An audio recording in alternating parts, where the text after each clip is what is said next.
really fast. Yep. So yeah, guys, we're gonna be making some cauliflower mac and cheese. I chose this because it's really versatile. Oh, Jillian doesn't have a microphone. Okay. Okay, great. It's really versatile. I chose cauliflower because this is how I usually do it. It goes really well with like sharp cheeses and like melty, gooey pastas. But this is great with peas. It's great with mushrooms, broccoli. And it's a great way for kids to kind of like be a little bit more interested in eating vegetables. So that's what makes it versatile for me. So I'm like a private chef. So I've got a bunch of different clients and we have to kind of please a bunch of different palates. So I kind of made this with that in mind. And this is just kind of like the basic recipe. So it can totally be altered. It can be jazzed up. You know, if you like it a little bit spicy, you can add cayenne pepper or chili flakes, you know, whatever you want. If you wanted to have like a little more like depth of flavor, you can put in some Dijon. So it's pretty customizable, but this is a good base recipe to just kind of get you to see, you know, what's going on and basically how easy it is. So let's all grab our pots, fill them with water, and then we're just going to turn them on high. So we're just going to bring the water to a boil.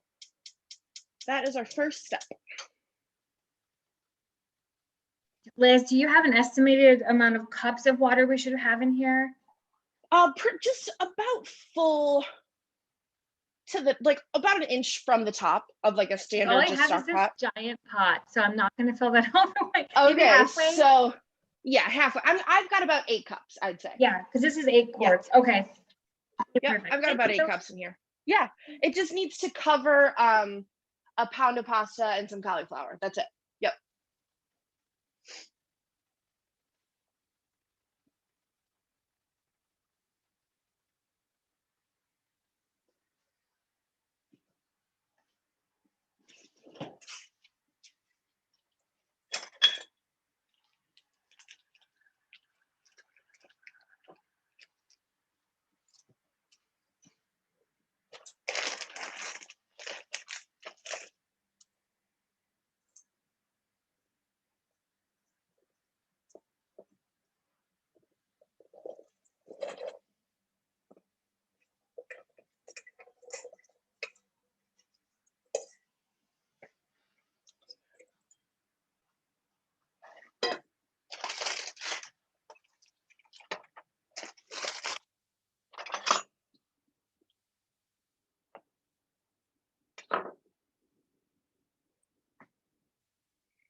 All right, and then once everybody's got their water on the boil, you can just throw me a little thumbs up so I know that it's all right. Thank you, Brayden. Thanks, Fran. All right, 3 thumbs up. Cool. Okay, awesome. And then Jillian, are you cooking along or are you just watching? Do you want us to keep an eye out for a thumb from you?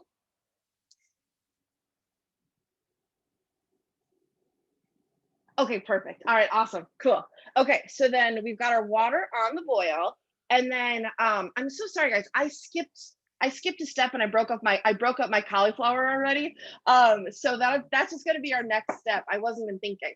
So we're just gonna break it up. You're just gonna break it up into about 1-inch pieces, and you can do that with a knife. And we're looking for about 12 to 15 ounces. It's about 4 cups when it's all ready to go. And then you can include the stalks, like the stems if you want to. It's a total taste preference. Some people think they're too strong. I kept in the smaller stalks because they're not really strong, but then I ditched the really heavy ones.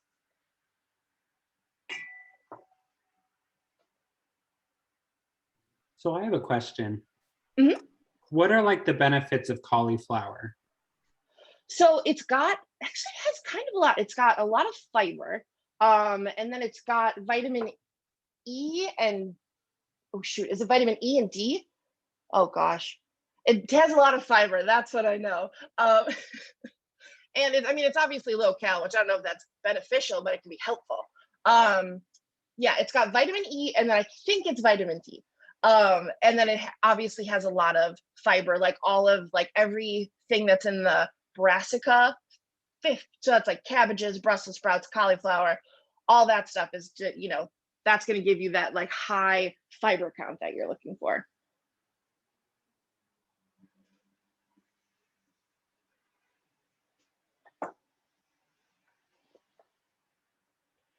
Okay, so right now our water should just be starting or, you know, heating up, and then we're breaking down our cauliflower. And then once that's done, we're going to get to our cheese, but no rush.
Just have to say, I love cauliflower, but I hate all the little like baby bits that come The off. little guys, yep. Yeah. They're such a pain. I think that's probably why I did it in advance, like subconsciously. I was like, you don't want to deal with those when you're on camera, just do it, Liz. It's probably why I did it ahead of time. I know, I get like really anxious if my counter's messy. That's my thing. It's like, it's gotta be clean. So I'll take twice as long to cook because I clean up after everything. After every step. I never clean up at the end, right? Especially with baking. Oh, I know, with baking. Gosh, no, I'm the same way. You have to, otherwise it's like piles and piles and whisks and bowls. Tornado zone. Okay, so how is everybody doing on their cauliflower? All right, awesome, Brayden. Awesome.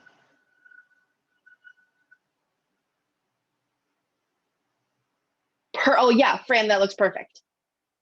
And they don't all have to be uniform, because once, you know, they're cooked and we stir them up, they kind of, when you stir it, almost like breaks them all down to like the correct size. It's an easy recipe, which is why I chose it. It's pretty like foolproof, which I like too. And you don't have to make like a traditional cheese sauce with like the roux and everything, like a bechamel. So I thought this would be good. So once we're all done with our cauliflower, then we're just gonna start grating up our cheese. And we're just gonna put that just right into a bowl, all together. So we're gonna put in the garlic, the cheese, and the creme fraiche all in the same bowl.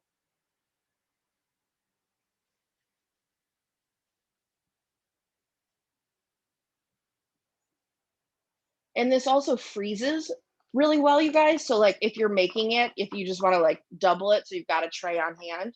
I bring this a lot to people, you know, like people who've just had a baby, or, you know, like someone who needs like a hot meal ready for them, because they can just stick it in their freezer and then they've got it whenever they need it.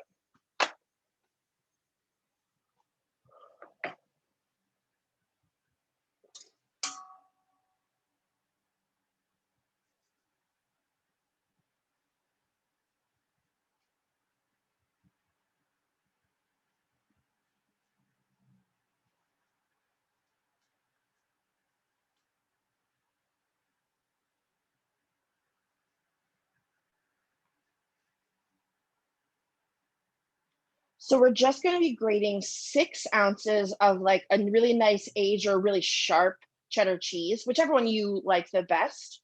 I just use the Tillamook extra sharp one. I like that one a lot, and I can get it pretty much everywhere. So that's the one that I like. You can also use pre-grated if you guys are ever in a time crunch. I try not to use pre-grated with stuff like this because it's got like a coating on it, which can sometimes affect the smoothness of the sauce. But I've done it before for sure. How fine should the grating be? Hmm? How fine should the grating be? Should it be pretty small? It's just like a box grater. I'm using a microplaner because that's just what I have on hand. Box grater is great. Thank you. Food processor also works, then you have to get out the food processor.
All right, that was my 6 ounces of cheddar, and then I'm just going to use 4 ounces of gruyere.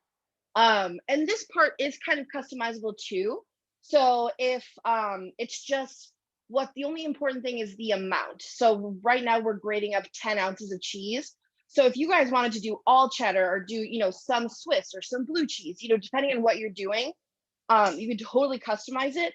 When you're customizing, the only thing that's important to remember is the amount. So if the recipe calls for 10 ounces of cheese, for the most part, you can use 10 ounces of whatever cheese.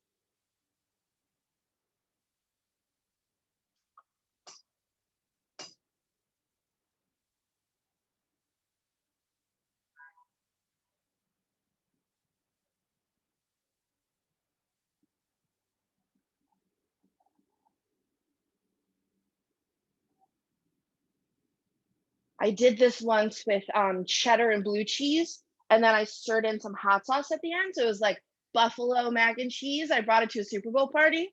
Everybody liked it.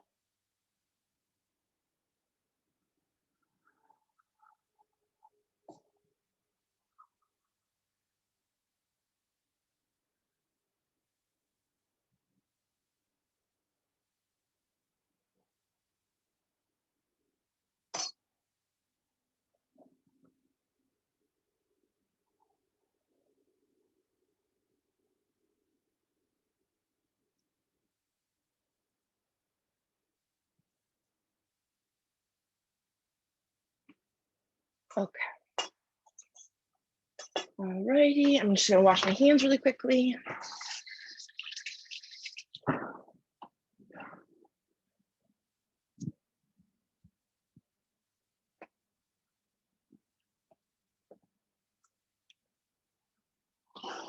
Oh, why does grating the cheese always take the longest?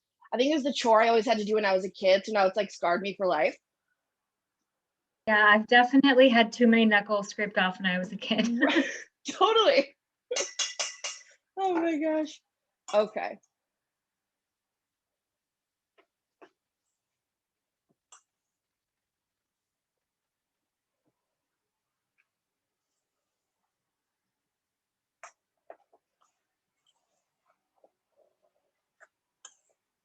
Okay, so no rush, but when everybody's done with their cheese grating, just give me a little thumbs up, okay? And then we'll add in the rest of our little mixture. Thanks, Brayden. Oh, thanks, Fran. You guys are faster graders than I. I think I started before you, and you guys are already done.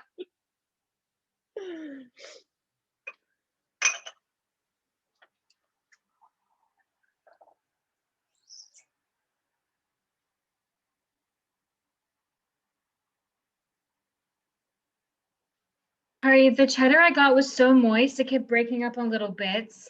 So I don't know Oh, what I okay. did. Sorry. Little bits, I'm sure they'll melt right in there. I'm sure you're fine. So those of us who are done grating their cheese, now we can add in our 8 ounces of creme fraiche. And if you couldn't find that, you just add in your 8 ounces of sour cream. This is what kind of helps, kind of like gives us like a cheddar cheese sauce, right? So and it's also going to give us a little bit of like a tanginess, which is really nice with a really heavy mac and cheese. A little bit of tanginess, a little bit of brightness. So we're going to add in our sour cream or creme fraiche and just mix that up. And then we're going to add our 2 cloves of garlic. And then when we're talking about customizing, this is the time where if you wanted to add different flavors, you totally could. If you wanted to go in kind of like more of like a Mexican vibe, this is where you would add in maybe like some corn and some cumin and chili powder. If you wanted it to be, you know, a little bit more maybe like French, you would add in some caramelized shallot or some chives. So into this cheese mixture is kind of where we're going to get our flavor. So that's the time to do it. And so I'm just going to mince up, I'm going to bash up these cloves of garlic.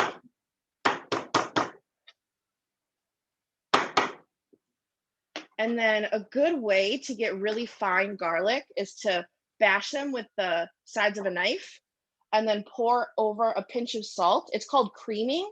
I don't know if you guys have heard of this. It's called creaming garlic. So you pour over the salt, then you take your knife, like the side of your knife, and you scrape like this. And it makes a garlic paste in like not even a minute. So it's faster than chopping. It just takes a little bit of getting used to get like the swooping part. But once you do, you've got like minced garlic in, you know, less than a minute. Because the salt acts as like a kind of an abrasive. And so I don't know if you could see, but now all of that is just cream garlic. And it happened, you know, it's so fast. So you just bash it with the edge of your knife. You just flatten it down on the cutting board, pour salt over it, and then just scrape. But you can, of course, do it however you want to. That's just something, I think we learned that maybe on like the 3rd day in culinary school. They were like, look, if you don't want to be mincing all day, here's what we do.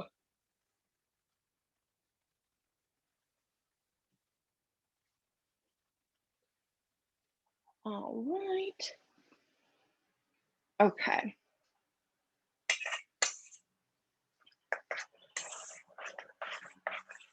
Oh, and everyone, now would be a great time. Let's preheat our ovens to 425 degrees, okay? All right. Perfect. And then into my cheese mixture, I'm just adding some salt and some black pepper, just a bit.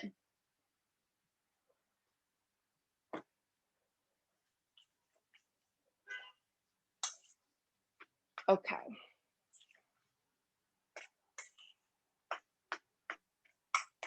Awesome. What do we put our oven at? 425. Thank you. Mm-hmm.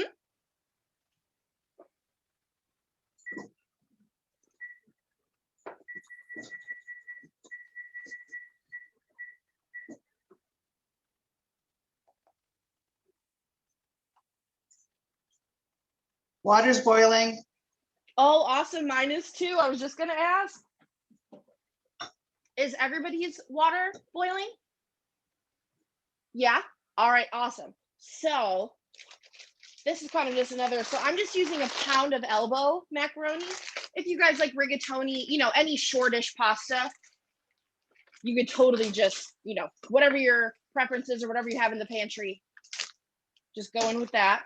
So I'm going to add a good pinch of salt to my water because you don't want to really cook anything in unsalted water. So I'm gonna add at least a teaspoon of salt to my water because it really gets in and it flavors the noodles. All right, so what we're gonna do here, I'm just gonna talk us one step forward. We're gonna drop in our pasta, and then in 2 minutes, we're gonna add in our cauliflower right into the same pot. So it's easier for cleanup. All right, and then I'm gonna set my timer for 2 minutes. Perfect. All right.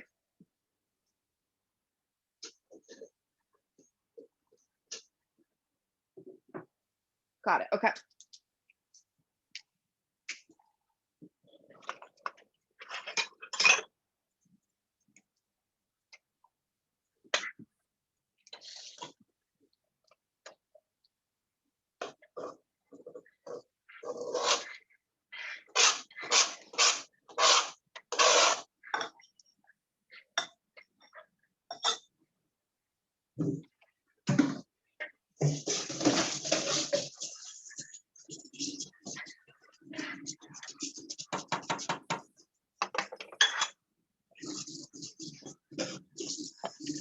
So by putting the pasta in first, we're just giving it a little bit of a head start because it takes longer to cook than the cauliflower does.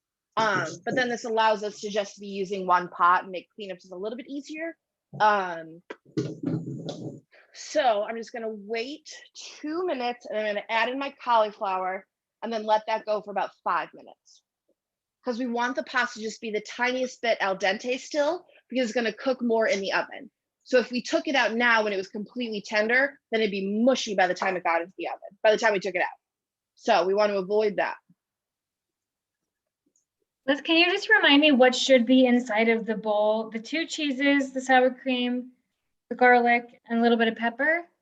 Mm-hmm. Yep. And then we're going to taste for salt before we put it in the oven. So if it needs a little more, we can just stir it right in.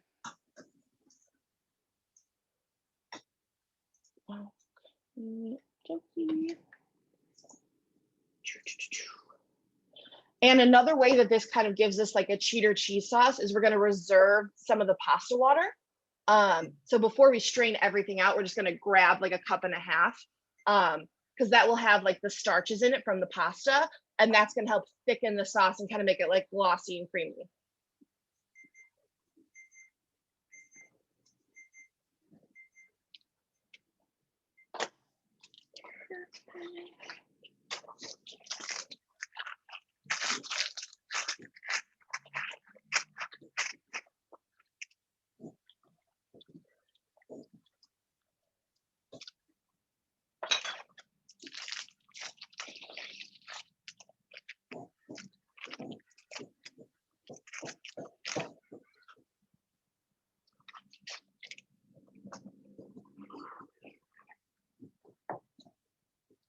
All right, it's been 2 minutes for me, so I'm going to add the cauliflower gently. You don't want to splash yourself with boiling water, okay, you guys? Tiny detail. Let's avoid the injuries if we can.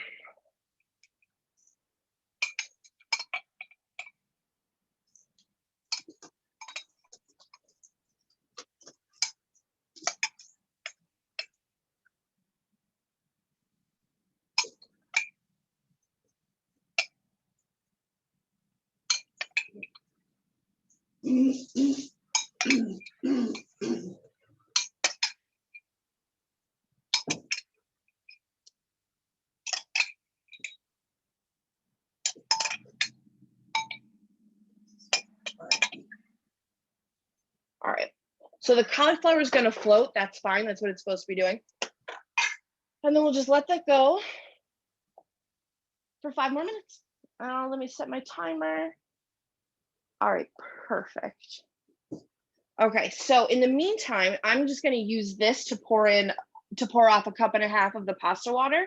But if you guys need to grab like a measuring cup or just a bowl and eyeball it, whatever you need to do to grab, just to put something that can hold hot water, obviously.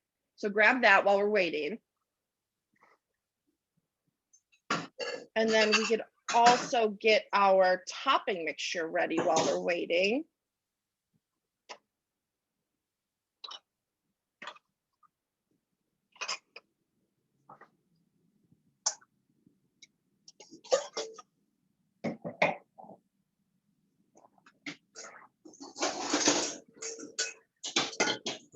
So we're gonna be topping this with like a Parmesan, Panko, buttery topping.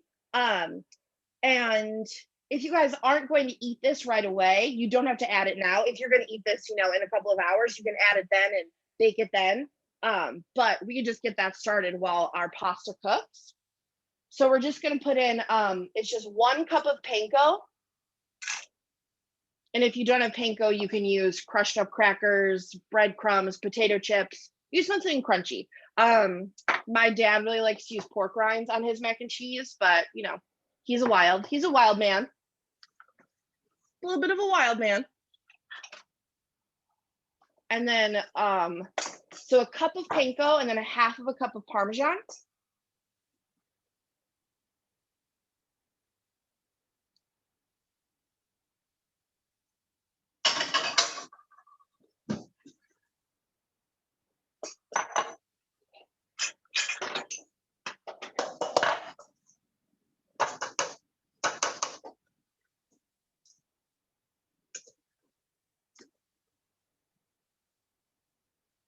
A really great way to kind of zhuzh this up for the fall, if you don't want to use cauliflower, is to use butternut squash.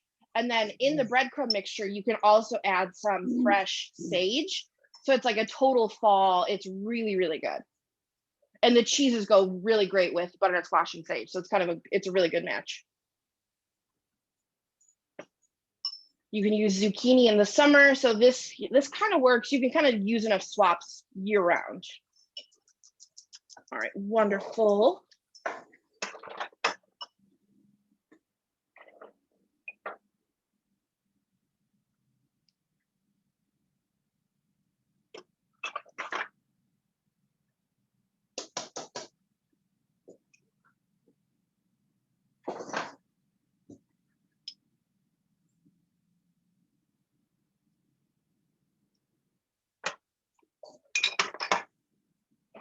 Add in a bit more pepper.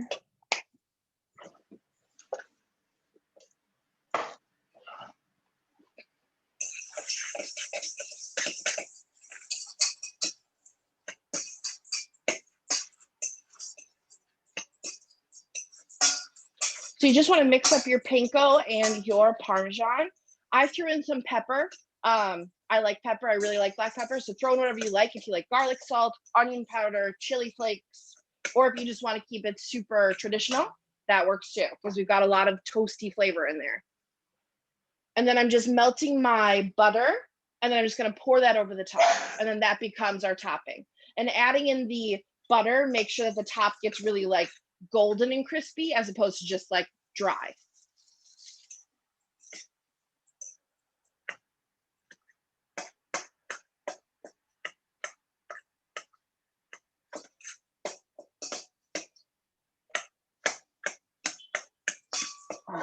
Check my timer. Okay, we've got about 2 minutes left on our timer.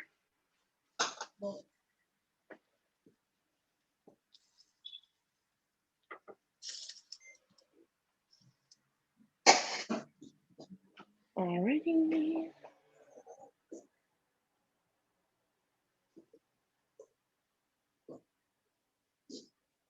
Brayden, are you okay? Okay, okay, good. Okay, good. I saw something. I was like, what is this? He okay? Okay, good. Okay.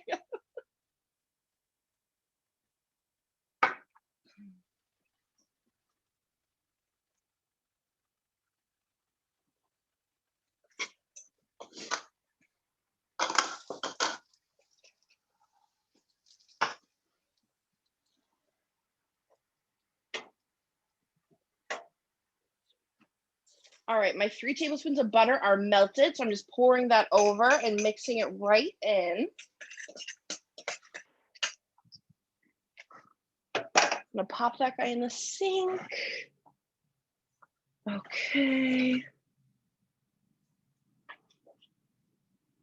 And then everyone's stoves are different, so we're approaching our timer. If everybody could just grab a piece of their pasta and just give it a quick test. I don't want you guys to take it out if it's still, completely raw, but we do just want it to be al dente. Okay, so mine is perfect. Okay, great. So we're taking it off the heat, but remember, before you strain it, pour out 1.5 cups of your pasta water, okay?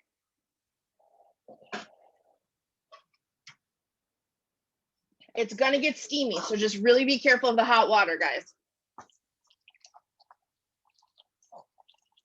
Okay, so once you've poured off your 1.5 cups, then you can just drain the rest of it, okay?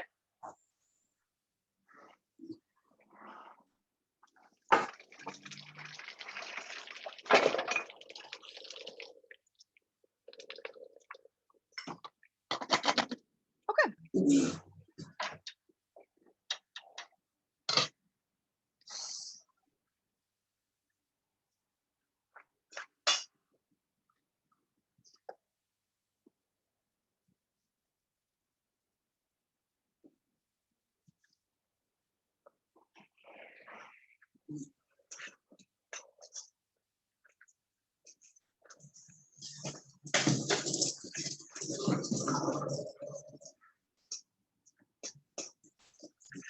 Wonderful. Okay.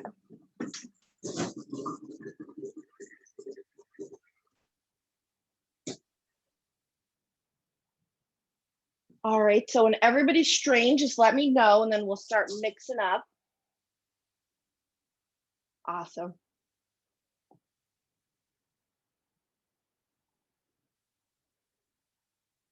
Now, before you go any further, are you a Schitt's Creek fan? Big time. Fold in I'm the cheese. anticipating you saying a particular words right now to mix it up. Luckily, there's no folding of the cheese, okay? I was gonna be like, do we fold it in? I don't know how to fold cheese like that. I don't know how to fold broken cheese. What do you mean? I could watch that show over and over again. I think it's so great. Yeah, I'm on the third time. Not joking. Oh, yeah. Uh-huh. That tracks.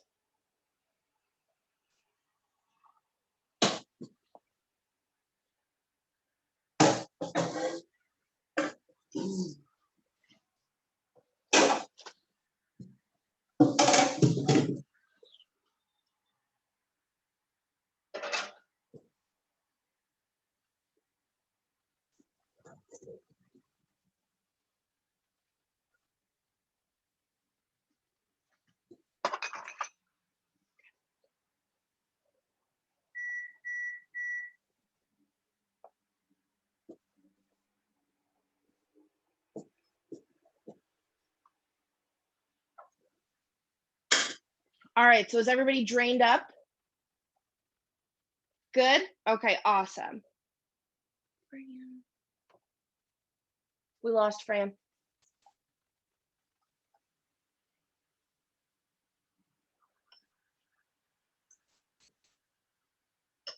No, I'm still here. I'm just a Oh, step good. behind. Oh, gotcha. Oh, no problem, no problem. Is your pasta drained? Not yet. I'm just waiting like another minute. Okay, yeah, no problem. We can wait. No, go Does ahead. anybody want? Okay. All right. So what we're gonna do is we're gonna add our cheese mixture right into our pot. And you want to scrape and make sure you've got all of it in. Okay. And then we're going to start by adding just 1 cup of our pasta water. Because if we don't need any more, we don't want to add more than we need, basically. So I'm starting just with 1 cup. And then I'm just going to mix it gently. Oh.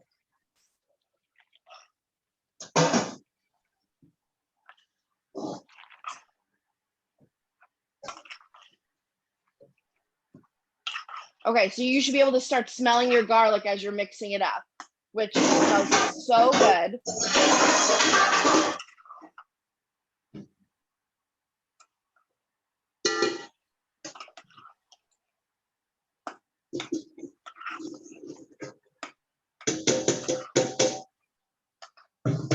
Wonderful.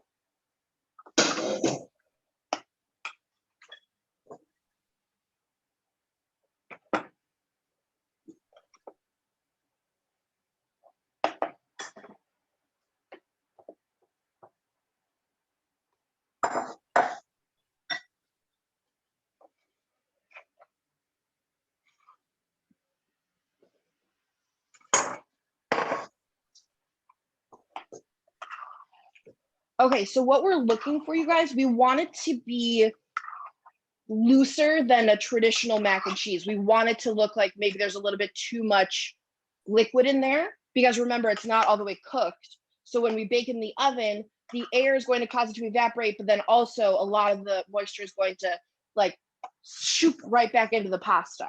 So we want it to look like a looser mac and cheese. I'm gonna go in with another half of a cup of water on my side, because now mine just looks like regular mac and cheese. So I think 1.5 cups is perfect for me. Okay.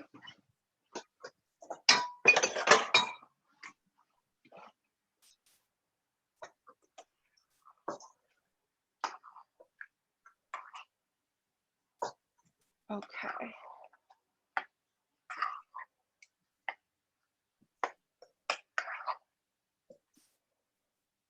And then I can hold mine up so you guys can see, like I'll show you, like there's still liquid in mine. Like if you can see, like there's definitely pourable. You know, it looks like this. Like you want the extra moisture right now, okay? So I'm in a good spot. So I'm gonna transfer mine to my baking dish.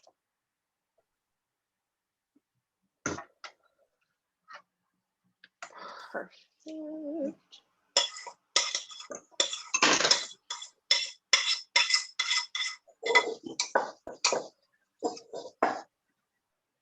Ooh. That's a lot.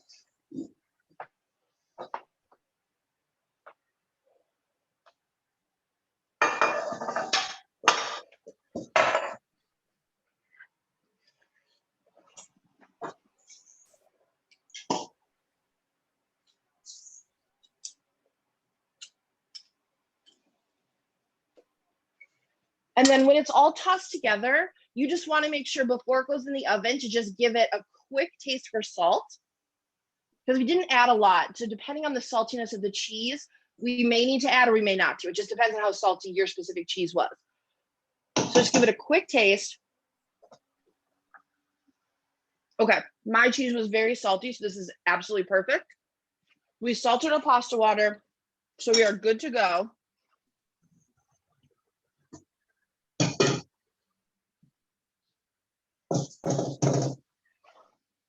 But I want you guys to be sure yours is salty.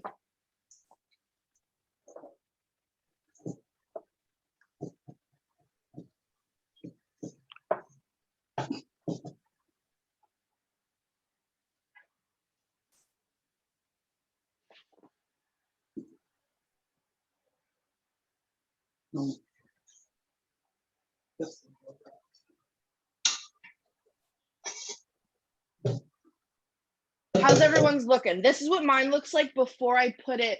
I haven't put the crumb topping on yet, but you can see it's still got a little broth, you know, it's a little brothy.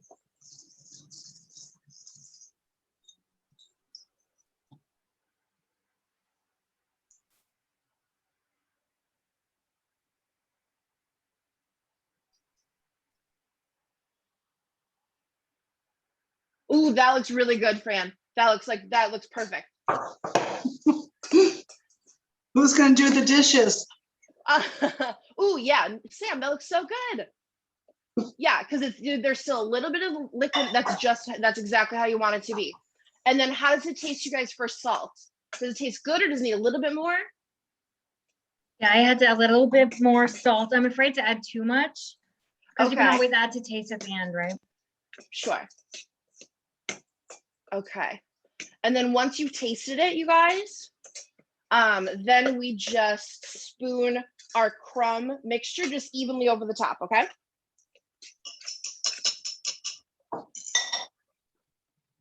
And then if anybody's not going to eat this now, then you should stop after you put the crumb top on and then just bake it when you want to. But I'm going to go to a dinner party later and I'm going to bring this. So I'm going to bake it now, and it stays warm because it's like a big casserole, right? So it stays warm for a very long time. And it reheats really well because we did add our extra pasta water, so it's not going to dry out. Our breadcrumbs have plenty of butter, so that's not going to be an issue either. So you can absolutely reheat this twice if you need to. I just love how you thought ahead about everything. I've made delicious stuff, right? And then you reheat it and you're like, oh, it's dry and the breadcrumbs are like moist. And so this is really nice that you're like, this will last me. Will I probably eat it all tonight? Yeah, but it will last me if I'm on it. It will, yeah. The extra moisture and the extra fat are kind of the two crucial things in reheating, right? Because it just keeps you from drying out, which is what you want to avoid. Nobody wants to eat like tough, something really chewy or anything like that. Okay. Make sure I've got it nice and even. Okay. Perfect.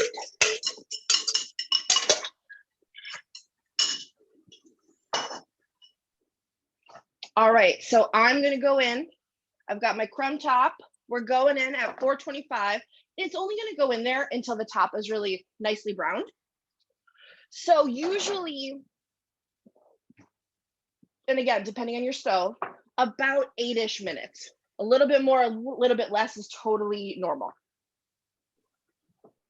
And do you broil this at all, or do you just let the oven do its job? I just let the oven do its job. You can broil, it's just cheese burns so quickly that it just, like, as far as when you're like writing a recipe, it's sometimes nicer to go the easier route, whereas like broiling, you have to watch it every 5 seconds. So I just say this, but you can totally broil if you really need to eat now or whatever. You can definitely broil it, just watch it like a hawk. Good question, Braden. Right? Speeding up the process is always a good idea. If it can be done faster, I like that. I like a time saver. Okay.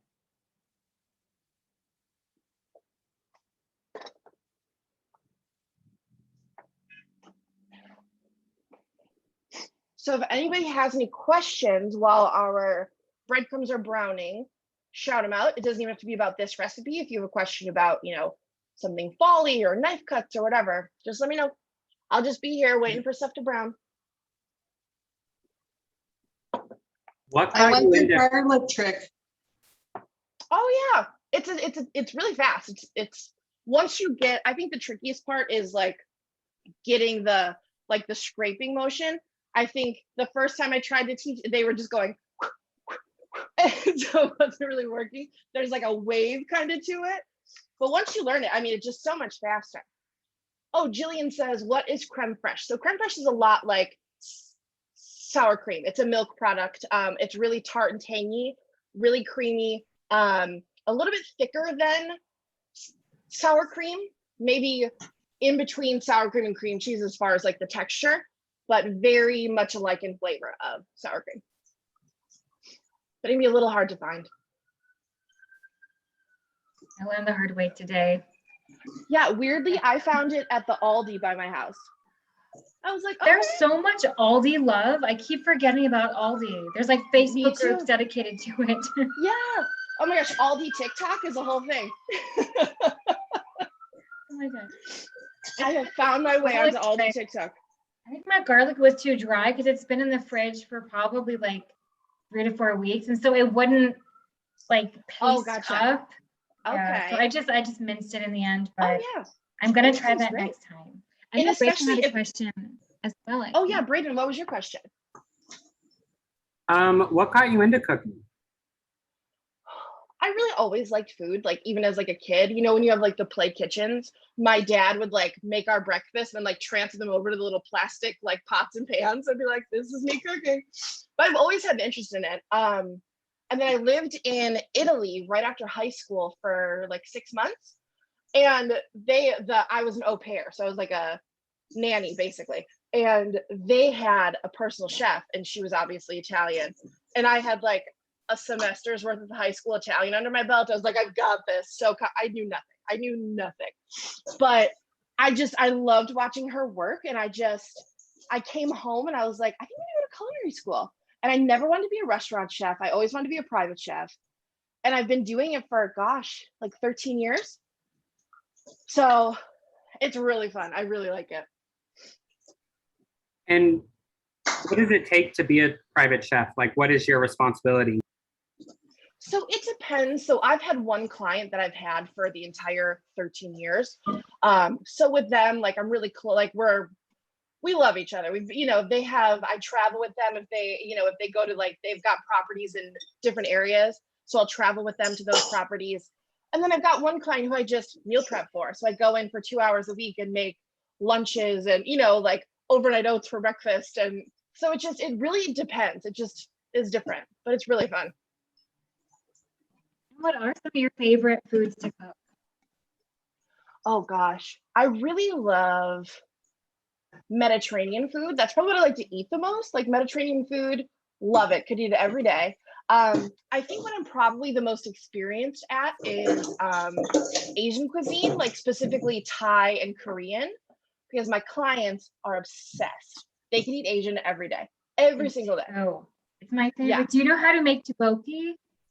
Yes. Oh, yes. Oh, okay. It's so fun. I'm gonna have you back for that because I love watching like K-dramas, and after I moved from Chicago, I can't get it anywhere. I would go to like K-Fire or K-Pop sometimes and get their tteokbokki. Oh, it's so good. It's like this fish, So good. spicy-ish fish cake, but it's like the perfect amount of spice to it that it Very enhances it. It doesn't like take over. It's so Yeah. good. So my main clients, it's a mom and a dad and then 2 kids. And when I started, they were 10 and 12, and now they're 23 and 25, which is insane to me. But they've always loved food. They travel all over the place, of course. So I think they've been exposed to a lot. So they're not really that picky.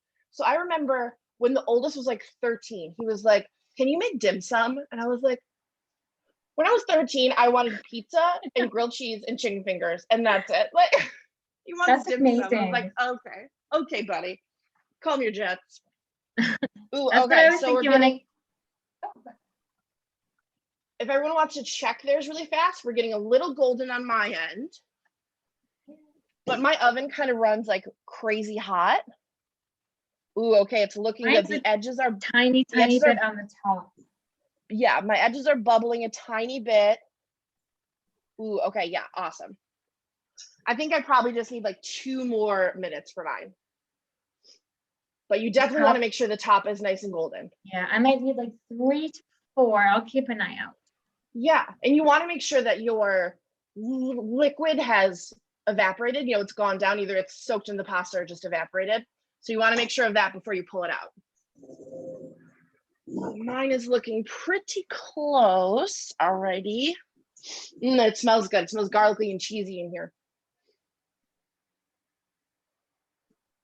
I'm just doing my final washing up. I'm almost done cleaning everything. Oh my gosh, I just have a pile of dishes over there. I'm going to deal with them later. Not even worried about it. You shouldn't do too many chores on a weekend, right?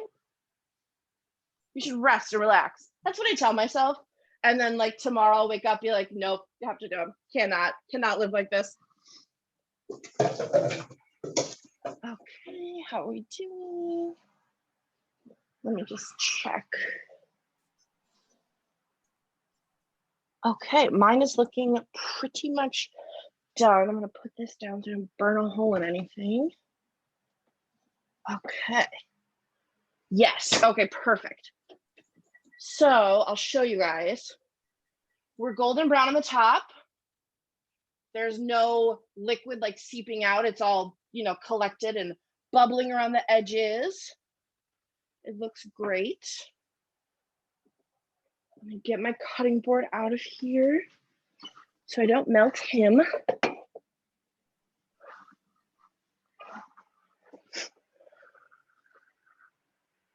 Okay. And so, that's pretty much it.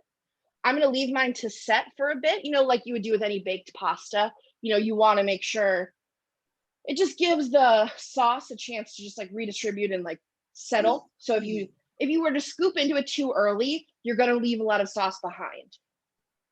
It's kind of like the thought process of like resting meat. You want to make sure the juices have a chance to redistribute. It looks great. I'll definitely. Oh, thanks, Julian. Awesome. Okay, how is everybody's looking? I'll put mine off to the side. I think like 1 more minute. Awesome. Yeah, you want to make sure it gets golden.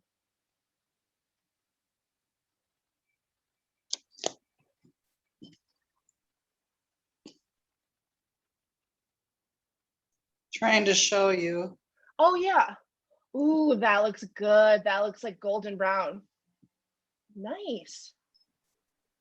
That's beautiful. I love cauliflower. Me too. Yeah. Anything with cauliflower and I'm there.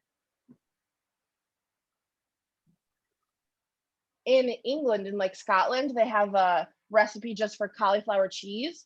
It's just baked cauliflower and cheese. I'm like, why have I not made that yet? I just read a book about it and they describe it just so beautifully. I was like, oh my gosh, I need this in my life.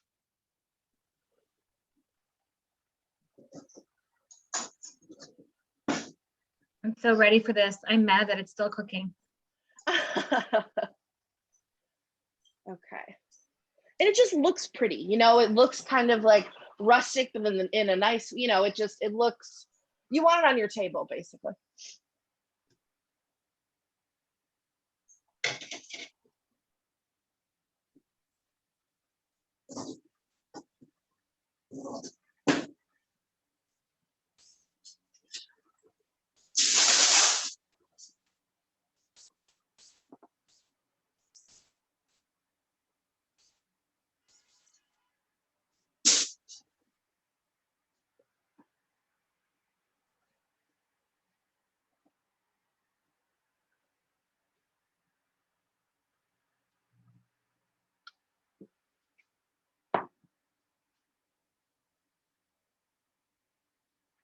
Braden, is yours still browning?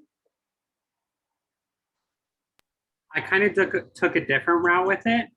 I Okay. don't love the crust on it. So Oh, I'm yeah. kind of, I cooked it just a little bit longer with the sauce in the pot. Yeah. Oh, are you doing stovetop? Yeah. Oh yeah, love that.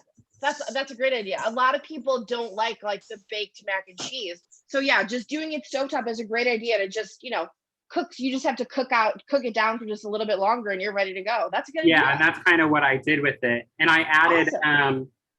I liked your idea of the buffalo sauce. Oh, nice. So I Okay, added cool. a little bit of that because I love spicy food. Yeah, yum. Awesome. Okay, cool.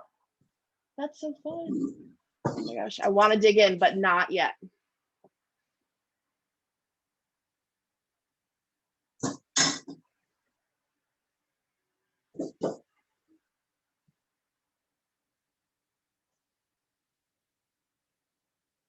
I finally got mine bubbling in the corners, Ooh, nice. golden brown. Oh, Let's pretty. see. Ooh, that looks good. That Smells looks so really good good. too. You're right. I can smell the garlic now. Yeah. Oh, so good. Okay, so you probably want to let it set for at least like 15 minutes, but they all look so good. I'm excited.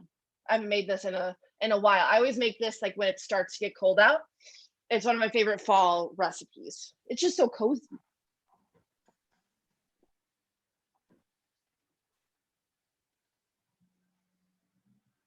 Do you mind repeating one more time some of the additions you said in the fall? You mentioned doing maybe like sage in the topper. Mm-hmm. What else So would be good inside? something that we do for fall is we'll swap out the cauliflower or just do like half and half with butternut squash or acorn squash. And then with sage as the topper, maybe a little bit extra Parmesan. That's really great for the fall just because squash and sage is just such a delicious combo. It's the best. And this is, you can really, there's very few vegetables that you couldn't swap out, like broccoli with like a lot of extra sharp cheddar. So it's like a broccoli cheddar mac is so good. This is also really good with like peas. I know this is a vegetarian situation, but if this weren't, peas and bacon is a classic combo. Mushrooms is really good in here if you want to do like a fontina, like really melty cheese. And a lot of herbs would work really well with any of those. So like heartier herbs hold up better to being cooked. Like the really thin ones like basil, parsley, they don't hold up as well as being cooked for a long time. But thyme, rosemary, sage, like the really, the hearty ones. If the stem looks a little tougher, then you could usually bake with it. That sounds So good. they just add a lot too. Like the cauliflower is really good with rosemary. Mhm. But yeah, I mean, any herb, if you love thyme, you could use thyme with any of the things that I just mentioned, you know? Yeah. So it's really customizable. Right. I was like, I'm imagining like mushroom, maybe a little bit of like blue cheese, and then rosemary, just like a little tangy, but herby. Like to kind of- earthy and so good. Yeah. I've always loved like a creamy mushroom soup. Like I used to work at Panera a long time ago, and they had this delicious. It was like forest mushroom soup. I don't think they make it anymore, but it was like 7 mushrooms, and it was so earthy, and it was so good. Yum. Oh my gosh. We make one of my clients. I make this mushroom and brie soup that he loves. Yeah. We made. It's like he's already texted me. He's like, Liz, when are you coming over and making? He's like, it's fall. It's go time. Oh, that sounds He is amazing. ready. Yeah, the leaves are changing. It's time for hearty foods now. Fall's my favorite. I can't It's wait. so fun. Yeah, I and know, comfort it's so food. fun. Best. It's all you want. It's all you want. It's the best. Oh my gosh. Oh, this All right, waiting you is guys. hard. I know. Does anybody have any more questions before we sign off? Or is everybody? Yep. How do we request your services for an event? Oh, you could just email me. My website, so I'm a private chef, and then I have a side business, and I make cheese and charcuterie boards for people, and I drop those off. So that website is Smorgasbord Chicago, and you can reach me on there. It's easy. And then Liz, what was your email? I'll just type it in the chat here. Was it liz.solheim? Elizabeth Solheim Solheim@gmail.com. Is there a dot in it? No, there's no dot. No. Thank you. SOLHEIM. I should get Yes, Elizabeth at Gmail. at Gmail. Yep. Perfect. Yeah, Liz was Perfect. really easy to get a hold of. We emailed her. Definitely interested in hiring you back here, but also not joking, like Brady. And I'm like, how do I get you to cook food? I just send it to me. I'm just This gonna sounds drop off mushroom brie soup at your house. It's fine. I know, just drive me down for 15 out of the city. It's not a problem. Not at all. I'm a soup fairy. It's fine. I just go from house to house dropping off soups in the fall. Fran, did you have any final questions for Liz? No, but I want to thank Liz and you also, Sam. Yeah, thank you, Great Sam. job. This is so fun. This is really And- fun. I Yeah, know this is everybody's so going to be fun. so jealous that we get to eat this. I'm going to post it and be like, y'all should have been there. But you can on our YouTube, so we can forward Oh, that. smart. Yeah. Yep. And then Jillian, I believe you did get all the ingredients. And then Liz is going to give me a step-by-step for the YouTube. So I'll make sure that you get that email, Jillian, because you weren't making it today. This way you have all the Perfect. Yeah. And then anybody who missed it, they'll know what to do. They won't just have the ingredients. Okay, awesome. Well, thank you guys so much. This was so much from fun. New York. Thank you, Liz. Thank you, Fran. Or not Thank New York, you. Chicago. I'm sorry. Chicago. I was like, who's from New York? I don't know what I thought. New York. I don't know. It's fall. It's fall. I'm hungry. We're all in a fall mood. Oh, goodbye from I'm Florida. Okay, Jillian. Nice. So okay, fun. I was close. Somebody was on the East Coast. East Coast. Totally. Close. It works. All right. Okay, thank you, Liz. All Thank you, right. everybody. Thanks, guys.